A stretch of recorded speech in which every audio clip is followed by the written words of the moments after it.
जय हिंद मेरे प्यारे साथियों, आप सभी का स्वागत और अभिनंदन है उत्कर्ष डिफेंस एकेडमी के इस शानदार से प्लेटफॉर्म पर। तो कैसे हो आप सभी लोग? आई होप शानदार, मस्त, जबरदस्त, स्वस्थ, दुरुस्त होंगे। तो आ जाइए भाई साहब। आजकल क्लासेज स्टार्ट करने में खुशी होती है। खुशी इसलिए भी होती है कि हम लोग भी जैसे आप इंतजार कर रहे हो ना, जैसे आप लोग के मन में एकदम दुगदुगी होगी कि सर बस वो न्यूज आ जाए, है ना, वो न्यूज आ जाए कि अब आपकी एयरफोर्स, नेवी, आर्मी, जितने भी वैकेंसी थी वो सभी जो है एकदम से पहले की तरह हो चुकी हैं। मस्त एकदम मौज करेंगे फिर, है ना। मौज इसलिए भी करेंगे कि जो बच्चे हमारे परेशान रहते हैं, जो हमेशा मतलब मैसेज करते थे, कॉल करते थे कि सर क्या करें, क्या ये सही रहेगा, नहीं रहेगा, हमें भी पूरा अच्छे से वो करने में फिर उतना कॉन्फिडेंस के साथ बोलने में दिक्कत होती थी, क्योंकि बच्चा 50 ऑप्शन बताता था कि सर ये वो घर पे दिक्कतें ये हैं वो हैं। तो अब जो है, अब हमें गर्व से कहना पड़ेगा कि भाई आंख बंद करके जा, कोई टेंशन की बात नहीं है। तो उस खुशी के साथ आप लोग पे एक जिम्मेदारी भी बढ़ रही है, और मैं बहुत शालीनता से इस बात को बताऊंगा कि वो जिम्मेदारी आप लोगों को मेहनत करने की बढ़ रही है। अब आपको मेहनत तगड़ा करना पड़ेगा, ज़बरदस्त करना पड़ेगा, बिना मतलब रुके थके ज़बरदस्त करना पड़ेगा, क्योंकि चीज़ें अब बहुत ही गिने चुने दिन बचे हुए हैं। मतलब कोई ऐसा नहीं है कि बहुत ज़्यादा दिन बचा है, बहुत ज़्यादा जो है समय बचा है आपको सूचना सुनाई देने में या फिर चीज़ें इम्प्लीमेंट होने में। तो जब दिन गिने चुने बचे हैं, जब बातें गिने चुनी हैं, तो मेहनत जो है ज़बरदस्त अब आपको करने की ज़रूरत आ चुकी है। इसी कड़ी में आज 41th क्लास, जो लोग नहीं देख पा रहे हैं तो एक बार देख लीजिए। आज लगभग ये 41वां क्लास मेरी जो है, आज मैं इसको करा रहा हूँ। और आज जो टॉपिक पढ़ा रहा हूँ वो मैं है मैकेनिकल प्रॉपर्टीज ऑफ सॉलिड। हाँ, मैं समझ रहा हूँ कि पिछला टॉपिक जो हम पढ़ रहे थे उसमें थोड़ा सा बाकी है, लेकिन आज मैं थोड़ा सा नया अंदाज से तरीके से एक चीज़ आपके सामने लाने वाला था। ठीक है, उन टॉपिक को हम करेंगे, टेंशन ना लेना, कुछ भी आपका ऐसा गड़बड़ नहीं होने वाला। तैयारी एक नंबर आपकी कराई जाएगी, ऐसा जो आपको सिलेक्शन दिलाए, आपको एकदम फाइनल वर्दी तक पहुंचाए। तो आज मैं किस तरीके से पढ़ाने वाला हूँ सर? तो आज ये जो टॉपिक है ना, थोड़ा सा मैं उसमें एनिमेशन का तड़का लगाऊंगा। जैसे मैंने ऐप पर जो है, जब मैं ऐप पे ये टॉपिक पढ़ाता हूँ, जो टॉपिक्स में एनिमेशन की जरूरत होती है उनमें एनिमेशन दिखाता हूँ, सेम वो फील दिखाऊंगा। एक तरह से समझ जाना कि एक तरह से डेमो ही टाइप समझ जाओ, ठीक है, कैसे होता है। तो वैसा ही आपको यहाँ पर दिखाने वाला हूँ, और फिर आप लोग मेहनत करेगा। मैंने आपको 4 चीज़ें बोली थी, वो 4 चीज़ें आपको मेहनत हमेशा करनी है, 4 चीज़ों पर काम करनी है। अगर आपको सिलेक्शन पक्का लेना है ना, तो उन 4 चीज़ों पर काम करना है। फिर से याद कर लो। पहला, पूरा सिलेबस अच्छे से पढ़ना।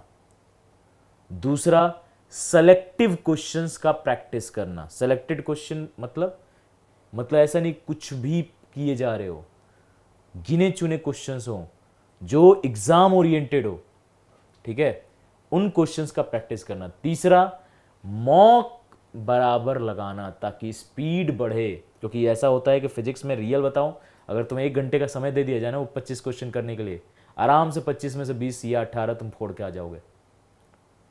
लेकिन वही क्या होता है, 25 क्वेश्चन 20 मिनट के अंदर करना होता है, तो आप फिजिक्स में कहीं ना कहीं दिक्कत खा जाते हो। तो वो कैसे सॉल्व होगा? वो सॉल्व होगा बहुत सारा मॉक प्रैक्टिस करके, लिमिटेड टाइम में क्वेश्चन करके, 20 मिनट के अंदर 25 क्वेश्चन की प्रैक्टिस करके। तो मॉक, और चौथा, बार बार अपना मूल्यांकन करना, बार बार अपना मूल्यांकन करना, बार बार टेस्ट देना, वीकली, वीकेंड, 15 दिन पर, 20 दिन पर टेस्ट देना, जिससे आप अपना मूल्यांकन कर पाओ, आप अपने आप को परख पाओ कि जो तैयारी कर रहे हो किस प्रकार से चल रही है। तो चलिए फिर आज के सेशन को मेरे प्यारे बच्चों मैं स्टार्ट करता हूं, और बहुत प्यारा सेशन आज का रहने वाला है। ठीक है, अगर मैं बात करूं तो आज का चैप्टर आपको दिख गया है कि मैकेनिकल प्रॉपर्टीज ऑफ सॉलिड जो है, यानी कि ठोस के यांत्रिक गुण, ठोस के यांत्रिक गुण पढ़ने वाले हैं। बहुत ही प्यारा सब्जेक्ट है, बहुत ही प्यारा चैप्टर है, हम इसमें देखने वाले हैं। सबसे पहले बात करूंगा मैटर की, यानी पदार्थ की। ठीक है, कि पदार्थ है क्या, किसे कहेंगे पदार्थ, किसे हम कहेंगे मैटर, किसे हम कहेंगे पदार्थ। तो पदार्थ क्या है? पदार्थ क्या है? कुछ भी जिसके पास द्रव्यमान हो, जिसके पास द्रव्यमान हो और जो जगह घेरे, यानी anything which has mass and take up space, जो स्पेस ले, जो जगह घेरे। जैसे अगर मैं बात करूं कि अगर मैंने ये ग्लास यहां पर अगर रखी तो क्या ये जगह घेर रहा है क्या? हाँ या ना? यस। क्या इसके पास द्रव्यमान है? हाँ है। तो ये जरूर पदार्थ से ही बना है, मैटर से ही बना है। तो सर ये फिर तो ऐसे सब कुछ पदार्थ है। बिल्कुल है। हम भी आप एक मैटर से बन के, मटेरियल से बन के बने, मिलके बने हैं। ठीक है। ये टेबल, ये चेयर, ये आपके बोर्ड, ये आपके प्रेजेंटर, ये आपके मार्कर, मतलब हर एक चीज, स्टाइलस, सबकी चीज जो है ये किससे बन के बना है? ये सभी जो है किसी ना किसी पदार्थ से मिलकर बने हैं। क्यों? क्योंकि इनके पास द्रव्यमान है और इन्हें अगर हम कहीं रखते हैं तो ये जो है जगह घेरेगा। ओके। तो सर ये कितने प्रकार के होते हैं? फिजिक्स के अंदर हमें मात्र तीन प्रकार पढ़ने हैं। ठीक है, याद रखिएगा। कौन कौन से? एक ठोस, दूसरा लिक्विड, और तीसरा अगर देखोगे तो तीसरा आपका गैस। ये तीन प्रकार जो है हमें पढ़ना है, याद रखिएगा। पदार्थ के यानी मैटर के ये तीन जो है प्रकार होते हैं। अगर पहला देखोगे तो सॉलिड यानी ठोस, दूसरा देखोगे तो लिक्विड यानी कि द्रव, और तीसरा देखोगे तो गैस, जिसे हम जो है हिंदी में भी गैस ही कहते हैं। अच्छा, एक बार इनकी थोड़ा सा मैं इसीलिए एनिमेशन की यूज कर रहा हूं, यहां पर देख रहे होगे, क्योंकि मुझे इसमें कुछ चीजें बतानी है। जैसे ठोस है, ठोस में हम क्या कहते हैं? ठोस को अगर हम जब परिभाषित करते हैं तो हम क्या कहते हैं? ठोस में हम कहते हैं कि भाई देखो, ठोस के कण जो है ना, ठोस में जो भी मॉलिक्यूल्स हैं, एक तो याद रखिएगा, मॉलिक्यूल्स के बीच में जो फोर्स लगता है उसको हम कहते हैं इंटरमॉलिक्यूलर फोर्स, यानी दो अणुओं के मध्य, दो परमाणुओं के मध्य जो बल लगता है उसको हम अंतरा परमाणुविक बल कहते हैं, यानी इंटर एटॉमिक फोर्स कहते हैं। और दो अणुओं के मध्य जो बल लगता है उसको इंटरमॉलिक्यूलर फोर्स कहते हैं, यानी अंतरा आणविक बल कहते हैं। यानी ये जो अणु एक दूसरे से चिपके रहते हैं, किसके कारण? अंतरा आणविक बल के कारण। यहां पर देखोगे तो हमने क्या बोला कि ठोस में क्या होता है मेरे प्यारे बच्चों? ठोस में जो भी इसके एटम्स है ना, इसके जो आपके परमाणु है ना, इसके जो आपके कण है ना, इसके कण एक दूसरे से क्या होते हैं? एक दूसरे से बहुत ही स्ट्रांगली जो है अट्रैक्टिव रहते हैं। वो कौन सा फोर्स होता है? Intermolecular force. यानी इनके अणुओं के मध्य, ठीक है, इनके अणुओं के मध्य बहुत ही शक्तिशाली अंतरा आणविक बल लगता है, बहुत ही मजबूत जो है अंतरा आणविक बल लगता है। प्लस इनके अणु अपने जगह पर फिक्स होते हैं। याद रखिएगा, इनके अणु अपनी जगह पर फिक्स होते हैं। अब ये अणु इधर नहीं आएगा, ये अणु जो है इधर नहीं आएगा, इधर वाला इधर नहीं आएगा, ये सब अपनी जगह पर फिक्स होते हैं, बस लैटिस वाइब्रेशन करते हैं। लैटिस वाइब्रेशन करते हैं, याद रखना, केवल और केवल कंपन करते हैं, जो आपको यहां पर दिख भी रहा है, दिख रहा है ना सबको। ये अपनी जगह पर फिक्स होते हैं, बस ये क्या करते हैं? ऑलमोस्ट फिक्स्ड, इसीलिए मैंने बोला ऑलमोस्ट फिक्स होते हैं, यानी कि लगभग ये जो है आपके फिक्स होते हैं, केवल ये लैटिस वाइब्रेशन करते हैं। और इनके आयन यानी इनके अणु अपने जगह पर फिक्स होने के कारण इनका शेप अगर देखोगे तो इनका शेप फिक्स होता है। जैसे अगर ये सॉलिड है तो ये सॉलिड से मिलकर बना है तो इसका शेप देखो फिक्स है। ये आपका सॉलिड ये है तो इसका शेप क्या है? फिक्स है। ठीक है। तो यहां पर अगर मैं बात करूं तो जो भी ठोस पदार्थ हैं, जो भी आपके सॉलिड हैं, उनके मध्य कैसे डिफाइन करोगे? तो जितने भी ठोस पदार्थ हैं, इस बात को याद रखिएगा कि ठोस पदार्थ के बीच उनके अणुओं के मध्य लगने वाला जो अंतरा आणविक बल होगा वो बहुत ही शक्तिशाली होगा, बहुत ही मजबूत होगा, बहुत ही स्ट्रांग होगा।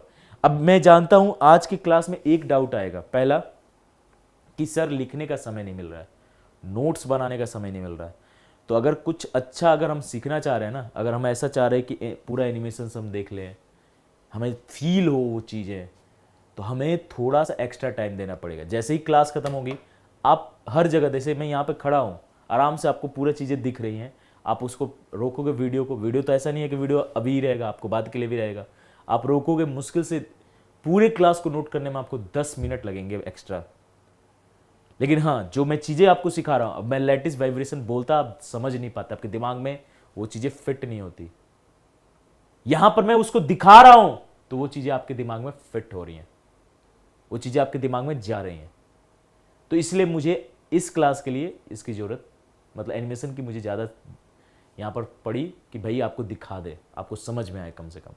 ठीक है, तो ठोस पदार्थ को कैसे बोलोगे? फिर से देखो, वे पदार्थ जिनके अणुओं के मध्य अंतराणविक बल क्या होते हैं? बहुत मजबूत होते हैं। दूसरा बात, अंतराणविक बल बहुत मजबूत होते हैं। दूसरी बात कि इनकी आकृति क्या होती है? इनकी आकृति जो है अपरिवर्तनशील, यानी इनके शेप में किसी प्रकार की चेंज हम नहीं कर पाएंगे। इनका शेप ऑलमोस्ट फिक्स्ड होता है, इनका शेप ऑलमोस्ट फिक्स्ड होता है। तो इन्हीं को हम क्या कह देंगे? ठोस। तो फिर सर लिक्विड क्या हो जाएगा? लिक्विड में मेरे प्यारे बच्चों याद रखिएगा, लिक्विड में जो मॉलिक्यूल्स होते हैं ना, वो अपने जगह पर फिक्स नहीं होते।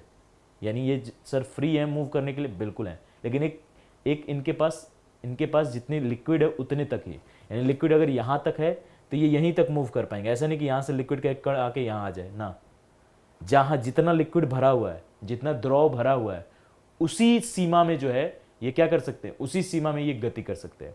ठीक है, अब ऐसा क्यों गति कर पाते हैं? क्योंकि इनके बीच में जो अंतराणविक बल लग रहा है, यानी इनके दो मॉलिक्यूल के बीच में, इनके दो मॉलिक्यूल के बीच में जो अंतराणविक बल लग रहा है वो ठोस से कमजोर है, ठोस से कमजोर है। हां, गैस के मुकाबले देखोगे तो बहुत ज्यादा है, गैस के मुकाबले बहुत ज्यादा है, लेकिन ठोस से क्या है? ठोस से, सॉलिड से आपका जो है वीक है, कमजोर है।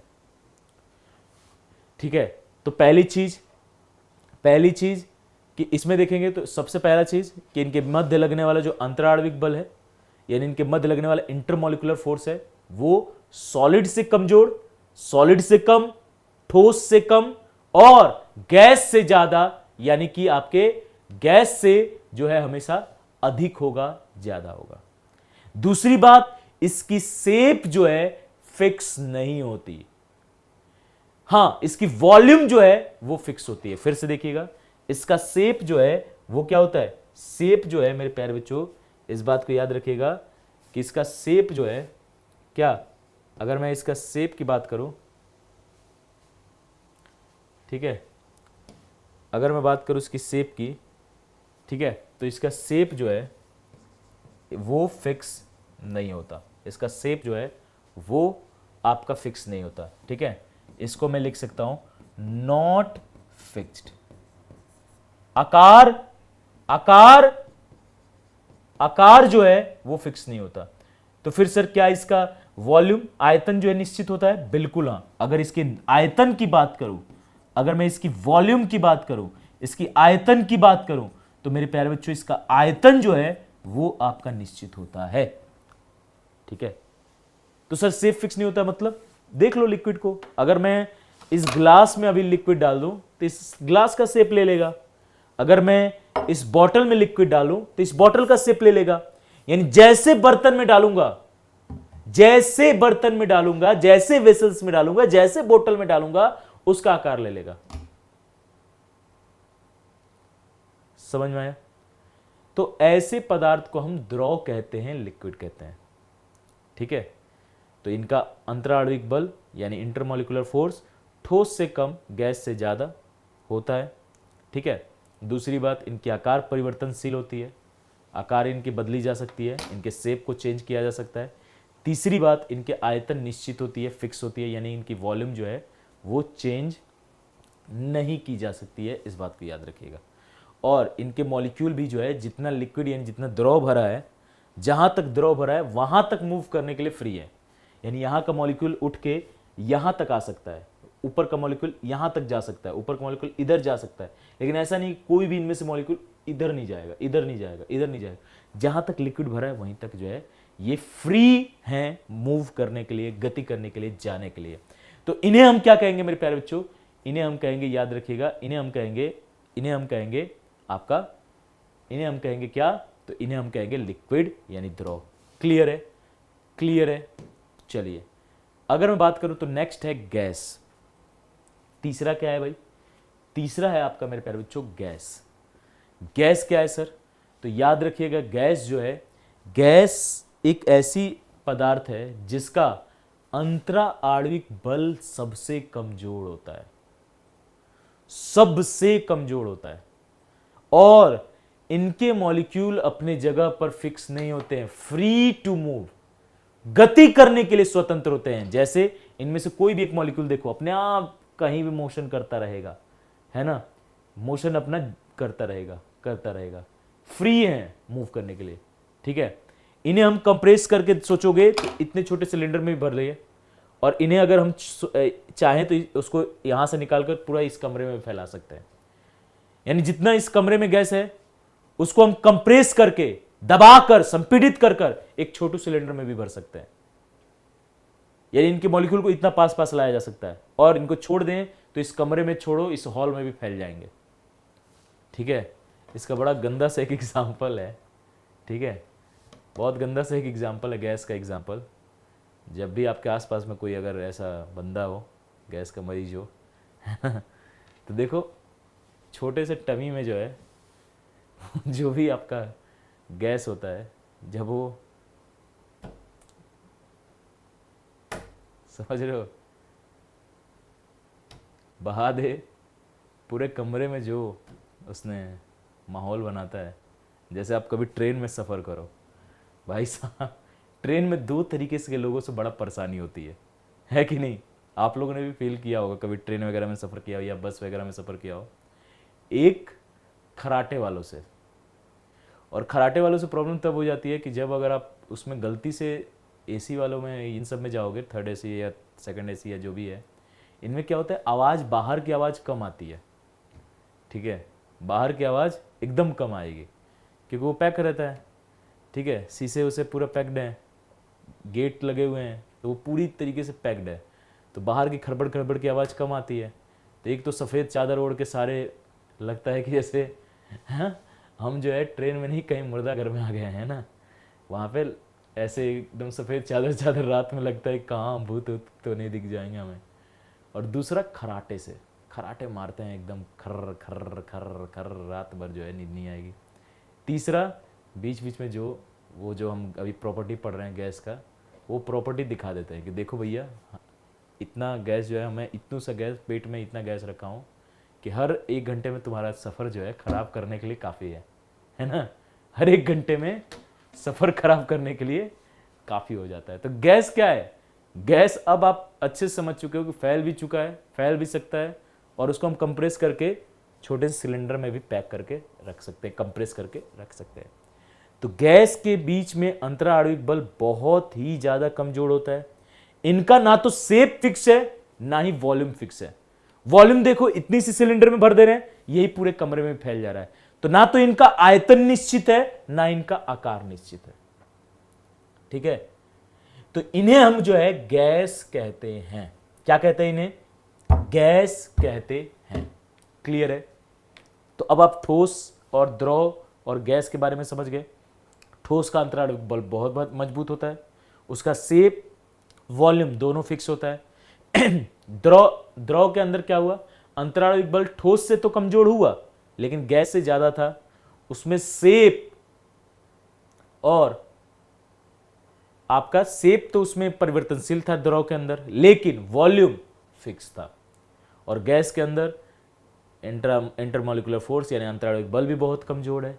दूसरा, ना तो शेप फिक्स है ना ही वॉल्यूम फिक्स है, ना तो आकार निश्चित है ना ही आयतन निश्चित है, दोनों के दोनों जो है परिवर्तनशील है। और हमने एग्जाम्पल भी बहुत अच्छा सा देख लिया है। अब तीनों में जो मेजर अंतर है, जहां से क्वेश्चन बन सकते हैं, उन सभी पॉइंट्स को जो है हम लोग जिक्र करेंगे, समझेंगे, देखेंगे और फिर जो है आगे बढ़ेंगे। तो वो तीनों पॉइंट कौन कौन से हैं सर? तो यहां पर मैंने एक चार्ट दिखाया है, ठीक है, यहां पर मैंने एक चार्ट दिखाया है, इस चार्ट को देखिएगा एक बार, और इनमें हम सारी चीज़ों को देखेंगे, ठीक है। इनमें मैं हिंदी इसको कर दूंगा, टेंशन ना लेना। सबसे पहले यहां पर देखोगे तो ये है प्रॉपर्टीज, यानी ये आपका गुण देख रहे हैं, ये आपका ठोस के लिए, ठीक है, ये आपके द्रव के लिए, ठीक है, और ये आपका जो है गैस के लिए। ओके, अगर मैं बात करूं तो सबसे पहले बात होगी आकार के बारे में, है ना, आकार। तो सबसे पहले शेप में देखोगे तो शेप में ठोस का अगर आओगे, ठोस के अंदर देखोगे आकार, तो ठोस का आकार निश्चित होता है, फिक्स होता है, क्या होता है भाई, निश्चित। निश्चित यानी फिक्स्ड होता है, निश्चित होता है। और वहीं अगर द्रव में देखोगे तो द्रव में जैसे बर्तन में डालोगे वैसा आकार ले लेगा, तो इसमें आपका अनिश्चित होता है, याद रखिएगा। क्या हो जाएगा, इसमें आपका अनिश्चित हो जाएगा, इस बात को याद रखिएगा। और वहीं गैस में भी, गैस में तो भाई साहब शेप का कोई मतलब ही नहीं बनता, तो ये तो ऐसे ही अनिश्चित हो जाएगा, इस बात को ध्यान में रखिएगा, है ना। ये हो गया किसके बारे में, शेप के बारे में।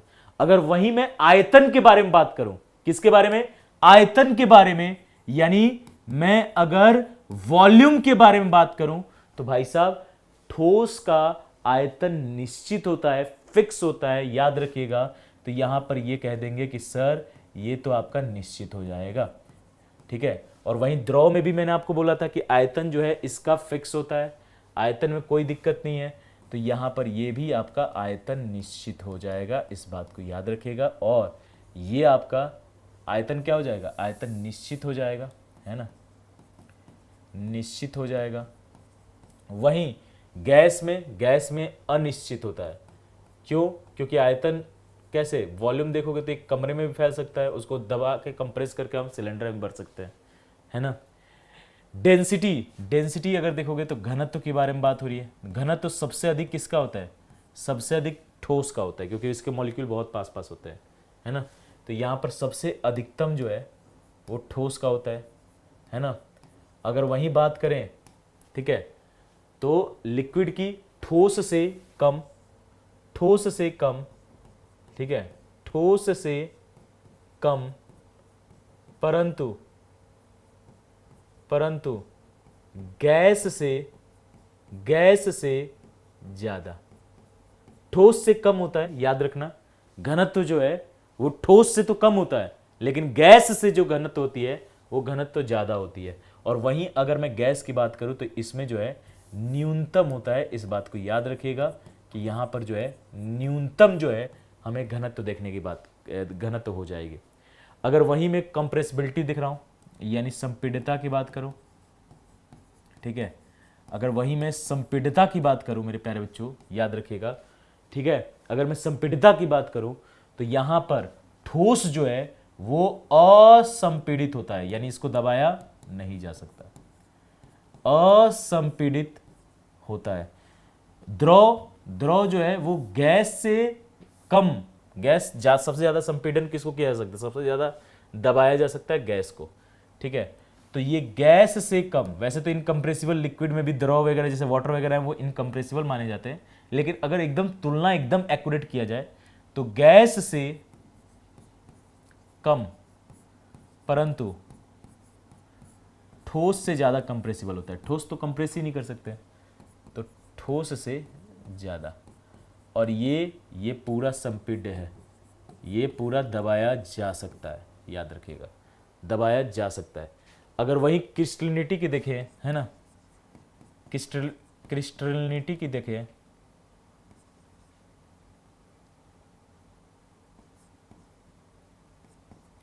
क्रिस्टलिनिटी को देखें, है ना, क्रिस्टलिटी को देखो एकदम, अगर सिंपल बोले तो ये क्रिस्टलाइन होता है, याद रखिएगा, और ये non crystalline, liquid non crystalline हो जाएगा।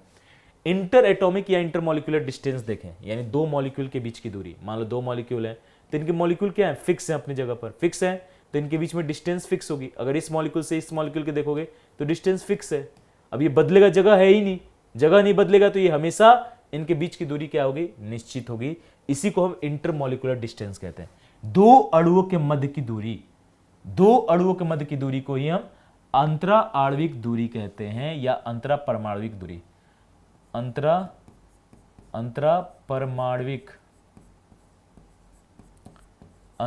परमाणविक दूरी या अंतरा आणविक दूरी से कहते हैं, अंतरा आणविक दूरी, दोनों में से कोई कह दो। तो ये क्या होता है, नियत होता है अंतरा आणविक दूरी, किसके लिए, ठोस के लिए। और इनमें क्या होता है, इनमें मॉलिक्यूल जा सकता है, हाँ ये है कि जहां तक द्रव है वहीं तक जा सकता है, तो भी द्रव तो मतलब कण तो मूव कर सकते हैं ना, कर सकते हैं, तो भाई जाहिर सी बात, मान लो ये कण यहां पर था, ये कण यहां पर था, इनके बीच की दूरी इधर है, अब ये कण इधर ही लिक्विड के अंदर यहां आ गया, तो अब दूरी क्या हो गया, बदल गया, तो दूरी इनमें बदल सकता है, यानी नियत नहीं होता, नियत नहीं होता। और गैस में तो भैया एकदम मनमौजी है, कहीं भी जा सकता है कण, तो इसमें तो एकदम नियत नहीं होगा, नियत नहीं होता। अब यहाँ पर गतिज ऊर्जा और स्थितिज ऊर्जा में संबंध देख रहे हैं, याद रखिएगा किसमें, ठीक है, देख रहे हैं हम गतिज ऊर्जा और एवं स्थितिज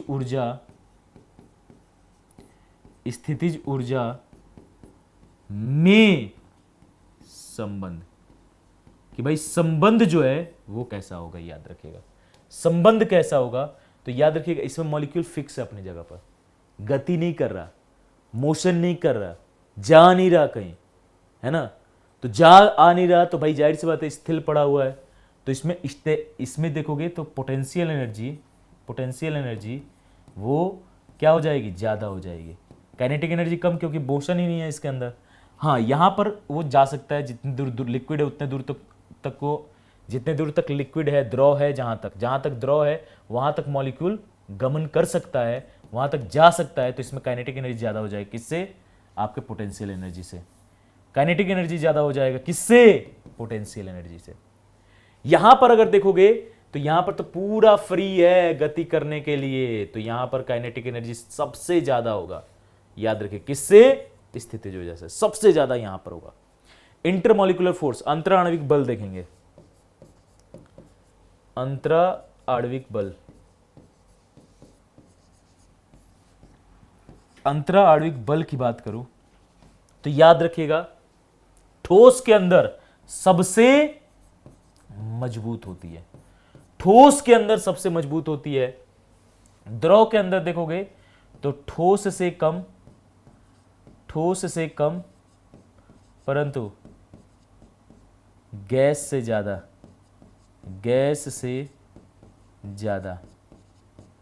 और ये सबसे कमजोर है, सबसे वीकेस्ट, सबसे कमजोर गैस की होती है।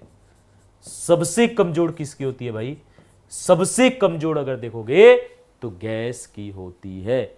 अब इसमें फ्रीडम ऑफ मोशन है, मतलब गति की स्वतंत्रता है। तो गति की स्वतंत्रता देखोगे तो अणुओं की गति की स्वतंत्रता है ये, अणुओं की गति की स्वतंत्रता। तो इसमें तो अणु गति ही नहीं कर सकते ना, अणु क्या कर सकते हैं, अणु जो है, लिख लेना इसको, मैं हिंदी में बोल दे रहा हूं कि इसमें जो है मॉलिक्यूल्स केवल वाइब्रेट कर सकते हैं, जो मैंने आपको दिखाया था, आपने देखा है एनिमेशन में, को केवल वाइब्रेट कर पा रहे हैं, वो अपने मीन पोजीशन के, यानी अपने माध्य स्थिति के, ठीक है। इसमें लिखना कि अणु अपने माध्य स्थिति के इधर उधर कंपन कर सकते हैं, ठीक है।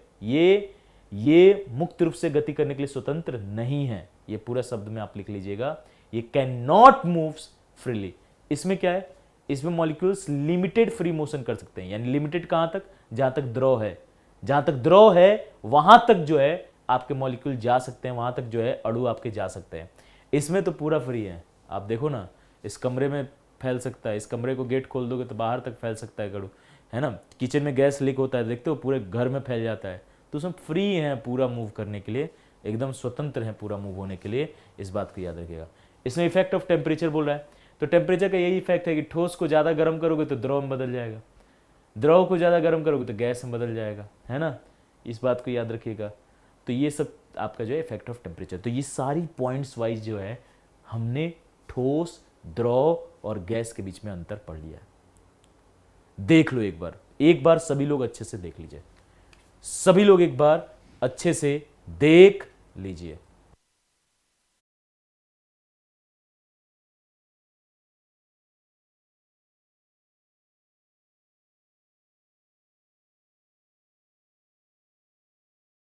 लोग एक बार अच्छे से देख लीजिए, क्लियर है। सभी लोग एक बार स्क्रीनशॉट लेना हो स्क्रीनशॉट ले लो, कोई इशू नहीं है, स्क्रीनशॉट लेना हो स्क्रीनशॉट ले लो, ठीक है, ओके। क्लियर है मेरे प्यारे बच्चों, क्लियर है। अब सुन लो एक बार, हमारी ऑफलाइन बैचेस जो है मेरे प्यारे बच्चों आ चुकी है, जिसमें एनडीए टारगेट हुआ, एनडीए फाउंडेशन हुआ, या एयरफोर्स ग्रुप एक्स और वाई ग्रुप, है ना। जिस प्रकार इस बार हमने रिजल्ट में धमाल मचाया है, धूम मचाया कह सकते हो, AIR 1 हो, या AIR 2 हो या AIR 7 हो या AIR 8 हो या AIR 9, यानी मैं मानसी की बात कर रहा हूँ या अनीसा की बात कर रहा हूँ या धर्माराम की बात कर रहा हूँ या दिनेश दुखिया की बात कर रहा हूँ या हंसी की बात कर रहा हूँ। जैसे इस बार इन्होंने मेहनत किया है, ऐसा नहीं कि इन्होंने ऐसे ही सफलता पा ली है। आप लोग भी जो है इस बार मेहनत करेंगे और अगली बार मुझे ये स्लाइड भरी हुई होनी चाहिए कि 1 2 3 4 5 6 7 8 9 10 पूरा जो है यहीं से होना चाहिए। तो मेहनत करना मत छोड़ना। हमारे इस तरफ से जितने माध्यम से हो सकता है, भले वो ऑफलाइन के माध्यम से हो, ऑफलाइन के माध्यम से हम बहुत अच्छे से आपको तैयारी करा रहे हैं, बहुत तरीके से अच्छे से आपको पढ़ा रहे हैं। भले वो ऑनलाइन ऐप कोर्सेज के माध्यम से हो, ऐप कोर्सेज के माध्यम से हम बहुत अच्छा आपको पढ़ा रहे हैं, बहुत अच्छे तरीके से जो है तैयारी ऐप कोर्सेज के माध्यम से भी, अभी बिग समर सेल के मौके से भी आपको करा रहे हैं, है ना, कि आपको किफ़ायती चीज़ें आपको प्रोवाइड करा रहे हैं। या फिर यूट्यूब के माध्यम से हो, वहाँ पर भी आपको बहुत सारी क्वेश्चन की प्रैक्टिस हो या फिर आपके कॉन्सेप्ट हो, वो सब चीज़ें आपको बताया जा रहा है। अगर मैं बात करूँ तो अभी जो है मेरे प्यारे बच्चों, ऑनलाइन के लिए जितने भी बच्चे ऐसे हैं जो एयरफोर्स की, नेवी की, कोस्ट गार्ड की, एनडीए की तैयारी शानदार करना चाहते हैं, घर बैठे तैयारी शानदार करना चाहते हैं, तो भाई आप लोग के लिए बिग समर सेल में लाभ उठाने का मौका है। और लाभ डबल है। डबल एक तरीके से है कि एक तो बिग समर सेल है, दूसरा उत्कर्ष क्लासेस के 13 मिलियन के सब्सक्राइबर होने की खुशी में 13% का डिस्काउंट। बिग समर सेल में अप टू 90% जो है डिस्काउंट आपको मिलने वाला है, अप टू 90%।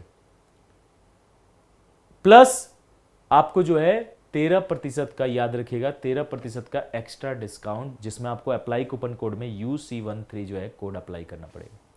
जैसे ही आप कोड अप्लाई करोगे 13% का जो भी आपका नेट प्राइस बनेगा उस पर 13% का डिस्काउंट हो जाएगा। और सर नया बैचेज हैं, बिल्कुल है। एनडीए के लिए टारगेट बैचेज भी हैं, फाउंडेशन बैचेज भी हैं। एनडीए एयरफोर्स का साथ में तैयारी करना चाहते हो, महापैक भी है। अगर आप बात करोगे तो वरदान बैच, जो कि एयरफोर्स के लिए अभी नया बैच आया हुआ है, जिसकी क्लासेज 21 तारीख से स्टार्ट होने वाली है। बेसिक से एकदम ऐसा कि आपको हर एक कंपटीशन में जो है बैठने, फाइट करने लायक, रैंक लाने लायक जो है इसमें बनाया जाएगा। क्योंकि इनमें 4 बातें जो मैंने बोली थी उन सब चारों बातों की ध्यान रखी जाएगी। पहला, आपको पूरा सिलेबस कराना। दूसरा, उसके लिए सेलेक्टेड क्वेश्चन आपको देना, ताकि आपको क्वेश्चन के लिए मगजमारी ना करना पड़ेगी, कहाँ जाएं, कहाँ से करें, कौन सा बुक लगाएं, कुछ नहीं, सारा क्वेश्चन हम आपको दे रहे हैं। तीसरा, क्वेश्चन कई माध्यम से दे रहे हैं। एक तो डीपीपी प्लस आपको यहाँ का जो बुक है उत्कर्ष का, उसका आपको जो है ई नोट्स मिल जाएगा, है ना। सब कुछ माध्यम से जो है पूरी तैयारी जो है यहाँ पर है। तीसरी, मॉक, जिससे आपकी स्पीड बन जाएगी। चौथी, आपका टेस्ट, जो हम लोग हर 15 दिन, हफ्ते 15 दिन पे जो है लेते रहेंगे, जिससे आपने जितना पढ़ा है उसका जो है हम जांच करते रहेंगे, देखते रहेंगे कि आप लोगों ने कितनी आप तैयारी किए हो और कितना जो है आप में कमियां हैं। ठीक है, तो याद रखिएगा, एयरफोर्स की XY ग्रुप हुआ या एयरफोर्स की X ग्रुप की हुई या एयरफोर्स की Y ग्रुप हुई है, ये सब कहाँ मिलेंगे? उत्कर्ष ऐप। प्ले स्टोर से उत्कर्ष ऐप डाउनलोड करोगे, वहां से जो है जुड़ सकते हो। अभी बिग समर सेल 20 तारीख तक ही रहने वाला है, याद रखना। ठीक है, इसके अलावा नेवी, MR और SSR के लिए भी LFS बैच आ चुका है ना। इसकी क्लासेस भी 21 तारीख से शुरू हो रही है। कब से शुरू हो रही है? 21 तारीख से। एग्जाम आपका सेकंड एग्जाम भी है, तो बहुत तरीके से। और अभी एक और अगली बार आपको वैकेंसी, मतलब एक तरह से ये 1 साल तक रहने वाला है, यानी 3 वैकेंसी को कवर करने वाला है। 3 से 4 वैकेंसी को आपको जो है ये कवर करने वाला है पूरा बैच। तो तगड़े तरीके से इसमें तैयारी आपको कराया जाएगा। कोस्ट गार्ड का फॉर्म भी आया है, तो वरदान बैच भी आ चुका है और इसकी क्लासेज भी 21 तारीख से शुरू होंगे। तगड़े तरीके से यहाँ पर हम लोग आपको पढ़ाने वाले हैं इन सारे बैचेस के अंदर। ठीक है, तो मेरे प्यारे बच्चों, ये तगड़े तरीके से मैंने आपको पढ़ाया और इसी तरीके से हम लोग जो है पढ़ेंगे, क्वेश्चंस करेंगे। थोड़ा क्वेश्चंस पे ज़्यादा आप ध्यान देंगे, क्योंकि एग्ज़ाम नेवी का भी पास आ रहा है, प्लस हमें ढेर सारे क्वेश्चंस भी लगाने हैं। ठीक है, तो उन चीज़ों पर हम लोग फोकस करते हुए चलेंगे और तगड़े तरीके से जैसे हम पढ़ रहे हैं, तैयारी कर रहे हैं, उसी तरीके से हम लोग तैयारी करेंगे। ठीक है, आज की क्लास कैसी लगी मेरे प्यारे बच्चों, सभी लोग जरूर बताना। जिन्होंने भी क्लास को शेयर नहीं किया, मैंने आज एक भी बार शेयर करने के लिए आपको नहीं बोला है, तो मेरे प्यारे बच्चों क्लास को शेयर जरूर कर देना अपने स्टेटस पे आज। और जिन्होंने चैनल को सब्सक्राइब नहीं किया, सब्सक्राइब करें। और लाइक की संख्या इतनी कम रखते हो आप लोग, तो उसको लाइक कर दो वीडियो को। मिलेंगे फिर नेक्स्ट क्लासेज में तगड़े तरीके से, जबरदस्त तरीके से। तो मेरे प्यारे बच्चों, आज के इस सेशन को मैं यहीं तक रखता हूं और मिलता हूं आपसे नेक्स्ट सेशन में। तब तक के लिए जय हिंद।